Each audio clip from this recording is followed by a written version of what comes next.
donc je me suis un petit peu détaché de la problématique, c'est pas grave, de la problématique policière, même si j'ai encore mon cœur, mais c'est un petit peu le hasard pour lequel je suis venu. Et ça tombe bien parce qu'en plus, moi je suis un commandant de police qui a été durement sanctionné par l'administration, uniquement par jalousie.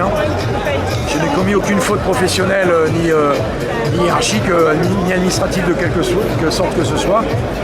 Et par jalousie, j'ai été placardisé au prix, après un an de turpitude, ils m'ont fait galérer, ils ont commis sur moi du harcèlement que j'ai dénoncé par la suite. Ça n'a pas été pris en compte. Bon bref, donc j'ai écrit un livre qui s'appelle « La police m'a tué », où j'écris un petit peu tout ça. Et ça m'a conduit à 11 mois de suspension. 11 mois de suspension qui ont conduit au fait que j'ai été mis en retraite d'office. Et ça m'a fait perdre 5 ans de retraite, de bonification police retraite. Donc je suis très très lourdement sanctionné à vie, puisque je perds plus de 550 € par mois jusqu'à ma mort, ainsi que la pension de reversion. Ensuite, le jour de ma retraite, j'en ai profité pour sortir Flic et Gilet jaune. Voilà. La police m'a tué et Flic et Gilet jaune, qui sont les deux livres que je viens d'écrire et qui parlent de la police en général et de la police d'investigation en particulier. Et j'explique un petit peu la dérive de cette administration qui décline et dont on a tout fait pour la décrédibiliser, la robotiser, l'aseptiser, la chloroformer. On a viré les flics, on va dire à l'ancienne comme moi, qui ne servent plus les projets de l'administration, de la police, puisque chasser le voyou, qui était ma fonction principale, et construire des beaux dossiers, des dossiers les plus beaux possibles, les mieux construits et les mieux écrits, de façon à ce que les juges prennent leurs responsabilités en bonne et due forme. Ça n'intéresse plus personne puisqu'on ne veut plus mettre les gens en prison. Donc ça n'intéresse plus des gens comme moi, on veut des gens qui rentrent dans un moule, qui accomplissent le processus administratif jusqu'à son terme de façon à ce que la hiérarchie ne soit pas embêtée. Donc ça mène à des comportements très administratifs, bien sûr, donc robotisés, très conformistes, sans cœur, sans affect, sans énergie. Et c'est une des explications. Alors je vais sur le deuxième livre, et la révolte Gilets jaunes, à laquelle j'ai adhéré et donc pour laquelle j'ai écrit un livre. Ça a donné donc des comportements dans la police qui sont relativement inadmissibles. Pourquoi ? Parce que avant ça n'aurait pas pu avoir lieu. Parce que maintenant on a tellement militarisé cette police et on l'a tellement aseptisé qu'on a permis des comportements relativement inadmissibles qui ont donné lieu à des violences inexcusables à l'encontre de manifestants, gilets jaunes, pour lesquels je crois savoir qu'ils n'obtiendront jamais justice. Réparation. Alors ça j'explique dans le deuxième livre. Dans ce deuxième livre également, je parle un petit peu de l'instrumentalisation, des mensonges, des médias mainstream, de la manipulation, de tous ces secteurs audiovisuels, médiatiques et politiques, et de l'instrumentalisation qui a été faite des violences policières et de la radicalisation du mouvement.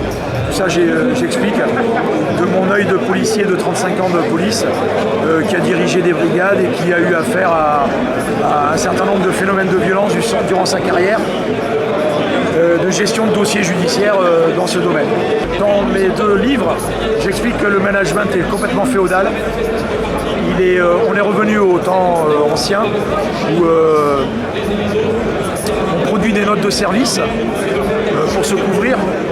Et l'agent qui est en bas de l'échelle, s'il n'a pas couvert, s'il n'a pas appliqué, s'il a eu un certain manquement à un moment donné, on va lui produire la note de service qu'il n'avait même pas lue, dont il ignorait peut-être l'existence, mais au moins il est couvert. au moins les hiérarchies étaient couvertes. C'est trouvé couverte par la production de cette note de service.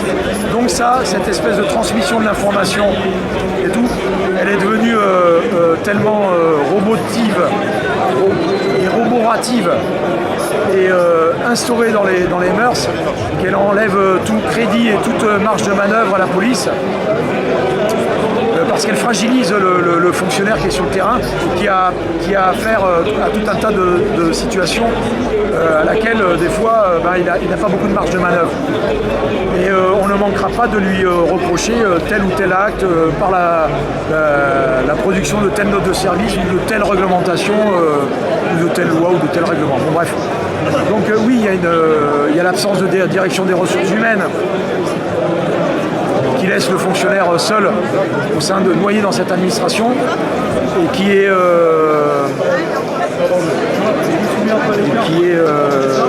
seul donc, et qui doit se dépatouiller avec l'ensemble de ses problèmes personnels ou administratifs ou de professionnels et qui a recours au seul syndicat dont les buts ne sont pas la défense des fonctionnaires à tout prix, hormis les revendications catégorielles. Bon, voilà.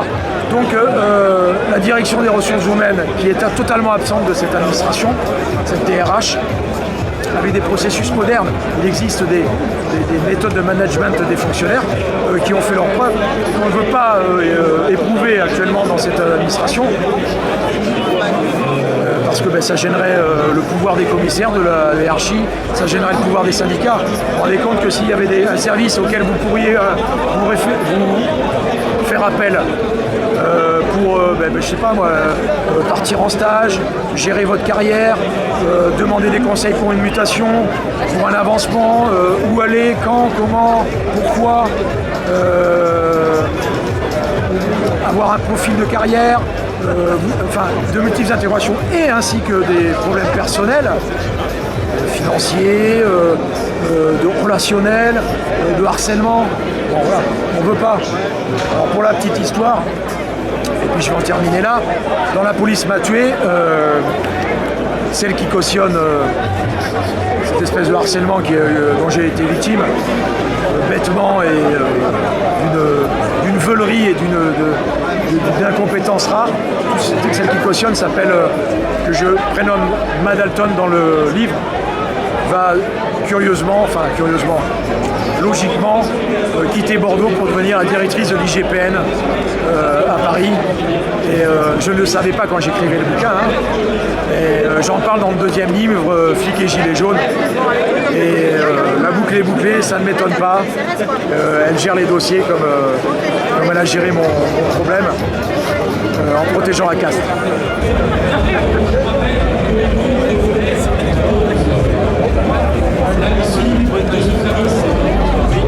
J'arrive. Ouais, je te vois.